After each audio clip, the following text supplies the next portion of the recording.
हाँ जी, तो नमस्कार भी सभी को। कैसे हो सारे? उम्मीद करूंगा सब बढ़िया हो गए, स्वस्थ हो गए, मस्त हो गए, अच्छे से चल रही होगी आप सभी की तैयारी। तो अकार्बनिक रसायन विज्ञान हमने कर ली है कंप्लीट। आज हम एक नया टॉपिक शुरुआत करने जा रहे हैं जो है जीव विज्ञान या बायोलॉजी का। जीव विज्ञान या बायोलॉजी का नया टॉपिक, नई क्लास। तो नई एनर्जी के साथ पढ़ेंगे, ठीक है। पीछे आप काफी दिन से ऐसे लग रहे सर एक चीज पढ़ाई जा रहे हो, बोर हो रहे हैं, कुछ नया लाओ कुछ नया लाओ। तो आज अपनी नई क्लास है, काफी इंटरेस्टिंग होने वाली है। और अगर आप ये क्लास पहली बार वैसे देखा जाए तो इसकी गहराई यानी कि इसकी डीपली क्लास 11th की बायोलॉजी में मैं ये क्लास करवा चुका हूँ।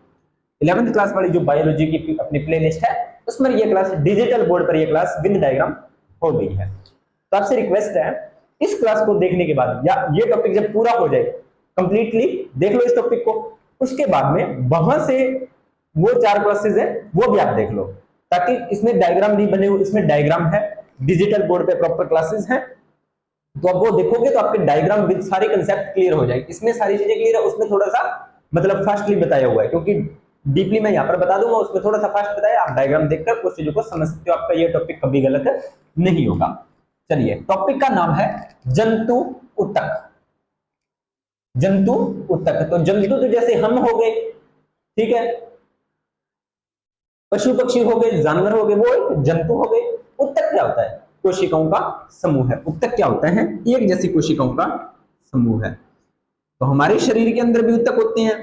तो हम हमारे शरीर की ही बात करेंगे, यानी कि मानव शरीर में ऊतक होते हैं, कितने प्रकार के ऊतक होते हैं, कैसे क्या काम करते हैं, वो सारी हम बातें करेंगे। चलिए करते हैं शुरू, टॉपिक की शुरुआत। ऊतक एक जैसी कोशिकाओं या एक समान कोशिकाओं का समूह होता है। एक जैसी कोशिकाओं या एक समान कोशिकाओं का समूह होता है। तो ऊतक आपने सभी ने सुना, ऊतक को टिश्यू भी बोलते हैं। क्या बोलते हैं? टिश्यू। टिश्यू पेपर नहीं भाई, टिश्यू बोलते हैं इसको, ठीक है। ये बात भी आपको ध्यान में होगी। सर क्या टाइम पास कर रहे हो ना? टाइम पास नहीं है भाई, बाद में जैसे ना आपको दिक्कत नहीं आएगी। टॉपिक है, पढ़ना पड़ेगा, कोई वो नहीं है, ठीक है। चलिए स्क्रीनशॉट ले लो फटाफट, फिर करते हैं शुरू।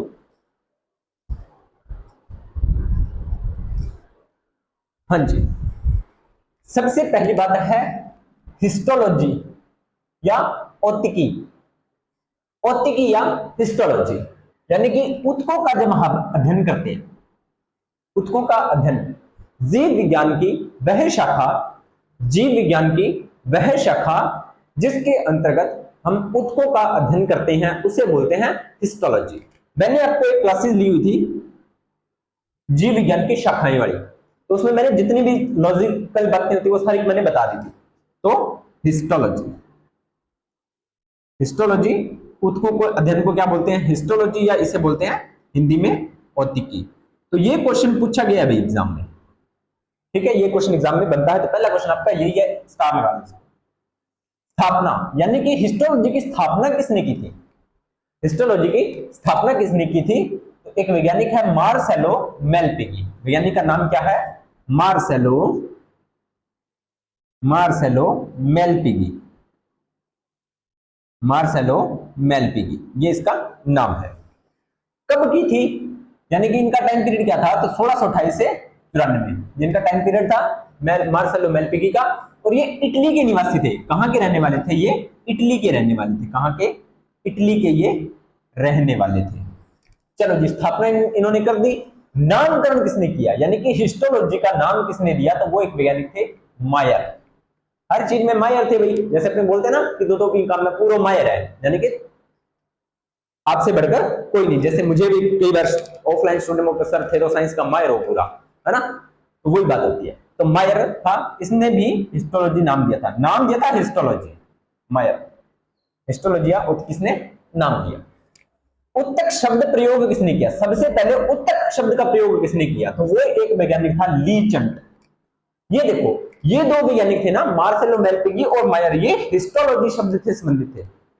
यानी मार्सेलो मेलपिगी ने तो हिस्टोलॉजी ब्रांच की स्थापना की। उन्होंने बताया कि हम एक ऐसी ब्रांच बनाएंगे जिसके अंदर हम ऊतकों का ही अध्ययन करेंगे। फिर मायर ने बोला किसी को नाम तो दे, तो मायर ने कहा किसी अपनी हिस्टोलॉजी नाम दे देती है। यहां पर तो हिस्टोलॉजी की बातें खत्म है। अब आगे जब अध्ययन करना शुरू किया तो उत्तक शब्द का प्रयोग किसने किया? सबसे पहले उत्तक शब्द प्रयोग किसने किया? तो वो था वैज्ञानिक वी चंट। वी चंट। अब बागड़ी भाषा में चंट का मतलब होता है चालाक। चंट का मतलब क्या होता है? चालाक। इस तरीके से आप याद कर लो, है ना। वी चंट 1771 से 1802 इनका टाइम पीरियड था। अब उत्तक की कुछ खास बातें हैं। उत्तक शब्द वी चंट। उत्तक होते क्या है उसके बारे में आप थोड़ा सा देखो तो एक समान या मिलती जुलती कोशिकाओं का समूह होता है। एक समान या आपस में थोड़ी बहुत मिलती जुलती अगर कोशिकाएं हैं तो उनका एक समूह बनाया जाता है और उसी समूह को क्या बोला जाता है? उसी समूह को उत्तक बोला जाता है। मोस्टली अपने पढ़ते अपने क्या बोलते हैं? कोशिकाओं का समूह है। वो थोड़ा सा गलत हो जाता है, थोड़ा सा गलत। एक समान या मिलती जुलती कोशिकाओं का समूह है उत्तक कहलाता है। एक समान या मिलती जुलती कोशिकाओं का समूह आपका क्या कहलाता है? उत्तक कहलाता है। इतनी बातें आपको क्लियर हो गई हो।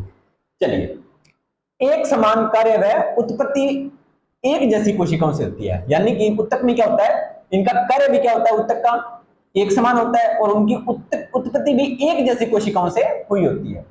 यानी कि जो उत्तक के अंदर जो कोशिकाएं होती है उनके सभी का कार्य क्या होता है? एक जैसा होता है। उत्तक के अंदर आपको पता है उत्तक क्या होता है? एक समान कोशिकाओं का समूह है। अब कोशिकाएं एक समान है तो उनके कार्य भी क्या होंगे? एक समान होंगे। कार्य एक समान हो गए होता है तो उनकी उत्पत्ति भी एक जैसी कोशिकाओं से। वही बात है ना। एक समान कार्य व उत्पत्ति एक जैसी कोशिकाओं से। अब उत्तक आपको समझ में आ गया कि सर एक समान कोशिका एक समान कार्य करते हैं या आपस में मिलती जुलती या उत्पत्ति एक जैसी कोशिकाओं से मिलकर हम उत्तक बना सकते हैं। सर अगर उत्तक एक समान उत्तक हो तो उससे मिलकर क्या बनेगा?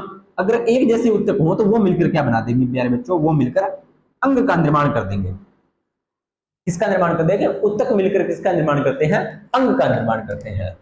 तो विभिन्न प्रकार के उत्तक मिलकर अंग का निर्माण करते हैं। विभिन्न प्रकार के उत्तक मिलकर अंग का निर्माण करते हैं। ये उत्तक की बातें थी, हिस्टोलॉजी की 4-5 बातें थी। तो स्क्रीनशॉट आपने ले लिया होगा। अब मैं चलता हूं जंतु उत्तक पर। अब किस पर आते हैं? अब अपने आते हैं जंतु उत्तक पर। ठीक है, मैं थोड़ा सा पानी पी लेता हूं।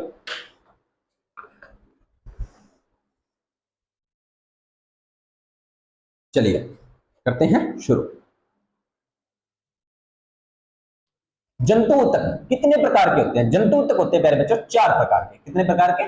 4 प्रकार के। तो पहले आपको इनका नाम याद रखना है। पहला प्रकार होता है उपकला या एपिथेलियम उत्तक। उपकला या एपिथेलियम उत्तक। उपकला या एपिथेलियम उत्तक। दूसरा है संयोजी उत्तक। दूसरा कौन सा है? संयोजी उत्तक। तीसरा है पेशी उत्तक और चौथा है आपका तंत्रिका उत्तक। कौन कौन सा? उपकला उत्तक, संयोजी उत्तक, पेशी उत्तक, तंत्रिका उत्तक। उपकला उत्तक, संयोजी उत्तक, पेशी उत्तक, तंत्रिका उत्तक। उपकला उत्तक, उसके बाद में आप बोलो फटाफट। उपकला उत्तक, संयोजी उत्तक, फिर पेशी उत्तक, फिर तंत्रिका उत्तक। ठीक है, ये 4 प्रकार के आपके उत्तक से एक क्वेश्चन बन सकता है। चलिए अब अपने बात करेंगे उपकला या एपिथेलियम उत्तक। उपकला या एपिथेलियम उत्तक। अब उपकला या एपिथेलियम उत्तक की कुछ बात करें तो यह उत्तक अंगों की बाहरी परत व आंतरिक अंगों की भीतरी स्तर का निर्माण करता है। चलो अब मैं इसको मिटाता हूं और इस लाइन का मतलब आपको मैं समझाता हूं।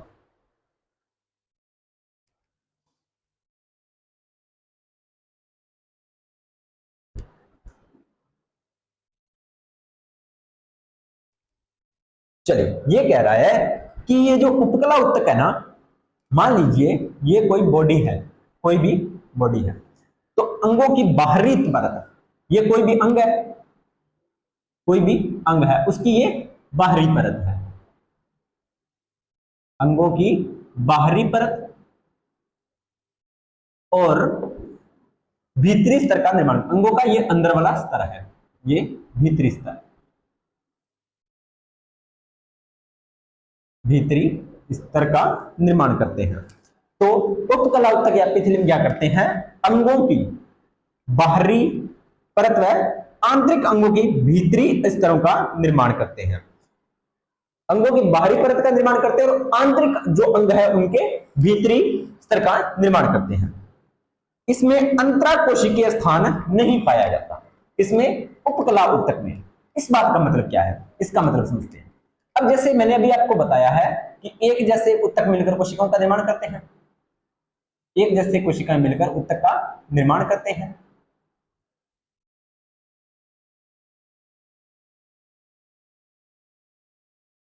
ठीक है, तो इसकी कोशिकाओं में अंतरा कोशिकीय अवकाश। अब देखो यहां पर आपको बीच में कोई स्थान, ये एक कोशिका है, ये एक कोशिका है, ये एक कोशिका है, ये कोशिका, ये कोशिका, ये कोशिका, ये कोशिका, ये कोशिका, ये कोशिका, इनके बीच में कहीं भी आपको कोई कोशिकाओं के बीच में कोई रिक्त स्थान दिखाई दे रहा है? नहीं है, तो अंतर कोशिकीय स्थान नहीं पाया जाता, यानी कि इस प्रकार के ये ऊतक होते हैं। ठीक है, इनकी कोशिकाएं आपस में सटी रहती हैं, यानी कि ये कोशिका और ये कोशिका आपस में जुड़ी हुई है या आपस में सटी हुई है। इस बात का मतलब ये है। ये ऊतक अंगों की रक्षा करते हैं। ये आपको मोस्ट इंपोर्टेंट सारी बातें आपको ध्यान में रखनी है भाई, कोई मैं ऐसे नहीं कहूंगा कि ये इंपोर्टेंट नहीं है, ये पूरी की पूरी क्लास इंपोर्टेंट है।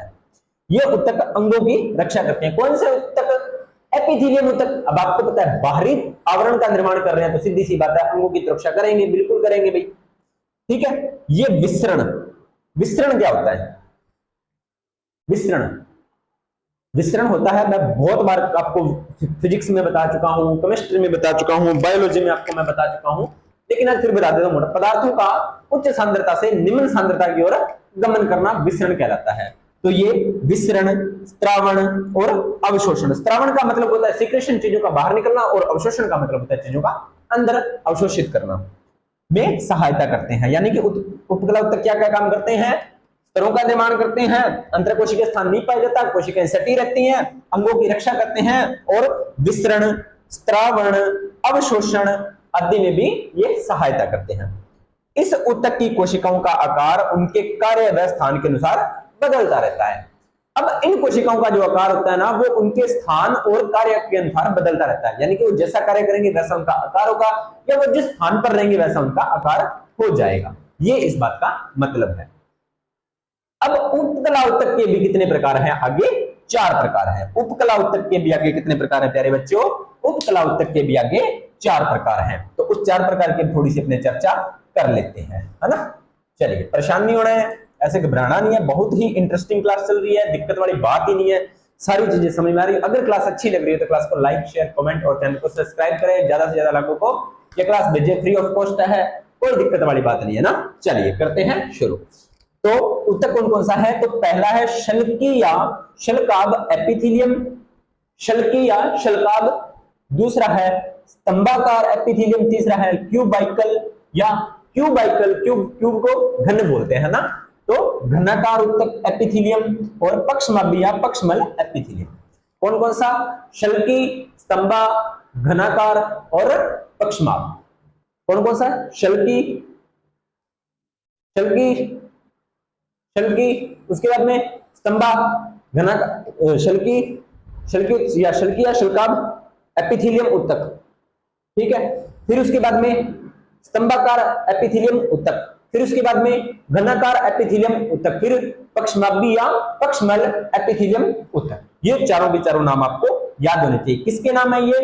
एपिथेलियम या उपकला ऊतक के। बस। तो अब पहला अध्ययन करते हैं अपने शल्की या शल्काभ एपिथेलियम। तो अभी हम पढ़ के आए कि उनकी कोशिकाएं आकार व कार्य के आधार पर बदलती रहती हैं। तो देखते हैं अब शल्की, शल्की ऊतक की कोशिकाएं कैसी होती है? तो ये चपटी व पतली होती है। शल्की ऊतक की कोशिकाएं कैसी होती हैं? चपटी यानी कि फ्लैट और पतली होती हैं। चपटी और पतली, चपटी और पतली। कि अब कोशिका बिल्कुल फ्लैट है तो केंद्र का क्या गोल होगा? फिर केंद्र का भी चपटा ही होगा। केंद्र भी कैसा होता है? केंद्र भी चपटा। कोशिका चपटी तो केंद्र भी चपटा। ऊतक में लगी दीवार में एंडोप्लाज्म, यानी कि ये कोशिकाएं जब ऊतक में लगी रहती हैं, ये कोशिकाएं जब ऊतक में लगी रहती हैं, क्योंकि ऊतक क्या होता है? कोशिकाओं का समूह। तो इसकी कोशिकाएं इस तरह नजर आती है जैसे अपने दीवार बनाते हैं तो ईंटें लगाते हैं ना, एक सटाकर दूसरी सटाकर, इस तरीके से। इस मतलब उनकी ऊतकाएं ऐसे, ऊतक की कोशिकाएं ऐसे दिखाई देती हैं जैसे दीवार में ईंटें लगी होती हैं। अब त्वचा की बाहरी परत पर पाया जाता है। शल्की ऊतक कहां पाया जाता है? भी त्वचा की बाहरी परत पर। कहां पर पाया जाता है? त्वचा की बाहरी परत पर। और कहां कहां पर पाया जाता है? तो मुख यानी कि मुंह है, गुदा यानी कि एनस, फिर जीहा, ग्रास नली, जीहा यानी कि जीभ, टंग्स, ठीक है, वो बागड़ी में कहावत है, कहीं जीभ में हड्डी कोनी में लेकिन हड्डियां तोड़ाने की ताकत रखा है। बिल्कुल, ग्रास नली आहार नाल के स्तर को बनाती है, यानी कि इसके स्तर को ये बनाती है, किस किसके, मुख के स्तर को, गुदा के स्तर को, जीहा के स्तर को, ग्रास नली के स्तर को, आहार नाल के स्तर को बनाती है कौन, शल्की एपिथेलियम। ठीक है, ये बात भी आपको ध्यान में रखनी है। रक्त वाहिनियों व फेफड़ों की वायु कोशों में भी ये पाए जाते हैं। और कहां पाए जाते हैं, तो रक्त वाहिनियों व फेफड़ों के वायु कोशिकाएं या वायु कोश होते हैं, वहां पर भी ये आपके शल्की उपकला ऊतक पाए जाते हैं। आंतरिक अंगों को क्या करते हैं, ये सुरक्षा प्रदान करते हैं। शुरू में देख लिया था, अंगों को सुरक्षा प्रदान करते हैं, तो आंतरिक अंगों को ये सुरक्षा प्रदान करते हैं। आगे रक्त वाहिनियों व वायु कोशों के पदार्थों का ये मिश्रण करते हैं। अब देखो यहां पर क्या पढ़ा था हमने कि ये रक्त वाहिनियों व फेफड़ों के वायु कोशों में पाए जाते हैं। अब वायु कोशों में कोई रेस्ट करने तो ये गए नहीं है, कोई ना कोई काम तो करेंगे ना, तो वहां पर ये क्या काम करते हैं, ये विसरण का काम करते हैं। क्या काम करते हैं, विसरण का काम करते हैं, या विसरण में ये सहायता करते हैं। ठीक है, त्वचा की सुरक्षा के लिए कई परतों में सजे रहते हैं, इसी वजह से स्तरित शल्की एपिथेलियम इन्हें कहा जाता है। त्वचा की सुरक्षा के लिए आंतरिक अंगों की सुरक्षा करते हैं, त्वचा पर पाए जा रहे हैं। अब देखो ये लाइन इस लाइन से कनेक्ट है, दूसरी ये लाइन इस लाइन से कनेक्ट है, ये लाइन इस लाइन से कनेक्ट है, एक दूसरी लाइन आपस में कनेक्ट है। चलो यहां पर आपको कंफ्यूजन है ना, मैं दोबारा करता हूं। त्वचा, तो ये देखो पहली और अंतिम लाइन कनेक्ट हो रही है। त्वचा की बाहरी परत पर पाया जाता है, त्वचा की सुरक्षा के लिए कई परतों में सजे रहते हैं और इसे स्तरीय शल्की एपिथेलियम कहा जाता है। Very good. अगली बात, मुख, गुदा, जिहा, ग्रास नली आहार स्तर को बनाते हैं। ठीक है, एक बार इसको ये देखो, मुख, गुदा, जिहा, ग्रास नली आहार नाल के स्तर को बनाते हैं। तो मुख, गुदा, जिहा, ग्रास नली आहार नाल के स्तर को बनाते हैं, और इधर लिखा आंतरिक अंगों को सुरक्षा प्रदान करते हैं। अब स्तर को बना रहे हैं तो शरीर के अंदर जो हमारे आंतरिक अंग होते हैं उनको सुरक्षा भी ये प्रदान करते हैं। तो ये दूसरी लाइन इस लाइन से संबंध होगी। रक्त वाहिनियों व फेफड़ों के वायु कोशों में पाए जाते हैं, और इधर देख लो रक्त वाहिनियों व वायु कोशों में पदार्थों के मिश्रण में सहायता करते हैं। तो ये लाइन इस लाइन से कनेक्ट। ठीक है, ये सारी की सारी बातें आपको समझ में आ गई होंगी। तो शल्की ऊतक आपको समझ में आ गया, कुछ भी काटने वाला नहीं है, स्क्रीनशॉट ले लेना। वैसे कहा जाता है कि स्क्रीनशॉट लिया हुआ स्क्रीनशॉट हमेशा गैलरी में पड़ा रहता है, लिया हुआ स्क्रीनशॉट हमेशा गैलरी में पड़ा रहता है। चलिए आगे बात करते हैं। पहला उपकला ऊतक समझ, आपको शल्की उपकला ऊतक समझ आ गया। अगला है स्तंभाकार एपिथेलियम। अब स्तंभाकार है तो सीधी सी बात है, कोशिकाएं कैसी होंगी, स्तंभाकार कोशिकाएं, कोई नई बात नहीं है, कोई समझाने वाली बात नहीं है। कोशिकाओं के मुक्त सिरे पर सूक्ष्म रसांकुर होते हैं। हाँ, ये बात इंपॉर्टेंट है कि इनकी कोशिकाओं पर क्या होते हैं, इनकी कोशिकाओं पर जो मुक्त सिरा होता है, जो कोशिकाओं का मुक्त सिरा यानी कि आजाद है वो सिरा, तो उस पर क्या होता है, सूक्ष्म रसांकुर, सूक्ष्म रसांकुर। अब याद कीजिए आप, मैंने आपको जब पाचन तंत्र करवाया था तो वहां पर मैंने सूक्ष्म रसांकुर का जिक्र किया था, है ना। तो उस प्रकार के सूक्ष्म रसांकुर इन पर पाए जाते हैं। आहार नाल के अवशोषण वाले भाग में ये पाए जाते हैं। अब सूक्ष्म रसांकुर है, रसांकुर का मतलब क्या होता है, चीजों को ये अवशोषित करते हैं, चीजों को क्या करते हैं, अवशोषित करते हैं। तो छोटी आंत के भीतरी स्तर में अब अपने जो भोजन करते हैं, भोजन पचता है, पचने के बाद में भोजन का क्या होता है, उसका अवशोषण होता है, पचे हुए भोजन का अवशोषण होता है। किनके द्वारा, तो इन रसांकुर के द्वारा, इन रसांकुर के द्वारा इनका अवशोषण होता है, फिर वो पूरे शरीर में पहुंच जाता है। ठीक है, अंगों को यांत्रिक सहारा प्रदान करते हैं। तो स्तंभाकार ऊतक की अगर आपको विशेष बात ध्यान में रखनी है तो इसकी विशेष बात यही है कि आहार नाल के अवशोषण वाले भाग में ये पाए जाते हैं, जैसे कि छोटी आंत में। क्यों, क्योंकि इनमें सूक्ष्मांकुर पाए जाते हैं। ठीक है, ये आपका स्तंभाकार हो गया। अगला है घनाकार एपिथेलियम। अगला कौन सा है, घनाकार एपिथेलियम। अब घनाकार या क्यूबिकल है, तो घनाकार कोशिकाओं से मिलकर बना है, कोई नई बात नहीं है। स्पष्ट गोलाकार केंद्रक, केंद्रक कैसा होता है, इसमें गोलाकार होता है। ये बात थोड़ी सी आपके लिए इंपॉर्टेंट है, केंद्रक इसमें कैसा होता है, तो केंद्रक होता है मेरे प्यारे बच्चों गोलाकार। इसमें केंद्रक कैसा होता है, केंद्रक होता है सर इसमें गोलाकार। ठीक है, फिर अब ये पाइप शरीर में कहां कहां जाते हैं, तो एक तो पाई जाता है लार ग्रंथि। कौन सी ग्रंथि, लार ग्रंथि। दूसरी श्वेत ग्रंथि। तीसरी वृक्क नलिका में पाए जाते हैं। वृक्क नलिका, जब मैंने आपको उत्सर्जन तंत्र पढ़ाया था तो मैंने आपको वृक्क का पूरी सारी डिटेल बताई थी, तो वहां पर आप जाकर इसको समझ सकते हो। रही लार ग्रंथि की बात, तो वो मैं आपको पाचन तंत्र में करवा चुका हूं। श्वेत ग्रंथि है, जैसे ही अपने ग्रंथियों वाला चैप्टर पढ़ेंगे तो मैं आपको श्वेत ग्रंथि वहां पर करवा दूंगा। अवशोषण व स्त्रावण का ये कार्य करते हैं, अंगों को यांत्रिक सहारा प्रदान करते हैं। तो घनाकार कोशिकाओं की क्या खास बात है कि लार ग्रंथि, श्वेत ग्रंथि और वृक्क नलिकाओं में ये पाए जाते हैं। इसकी मुख्य इंपॉर्टेंट बात ये है, बाकी सारी बातें नॉर्मल है। अगला है पक्षमाभी एपिथेलियम। अगला कौन सा है? पक्षमाभी एपिथेलियम। स्तंभाकार व घनाकार कोशिकाओं से मिलकर बना होता है, यानी कि ये कोशिका और ये कोशिका से मिलकर कौन सा? एपिथेलियम। मुक्त सतह पर क्या पाए जाते हैं? मुक्त सतह पर रोम पाए जाते हैं। स्तंभाकार में क्या पाए जा रहे थे? रसांकुर, लेकिन इसमें पाए जा रहे हैं रोम। ठीक है, रसांकुर क्या काम कर रहे थे? रसांकुर काम करते हैं अवशोषण का, रोम काम करते हैं गति करवाने का।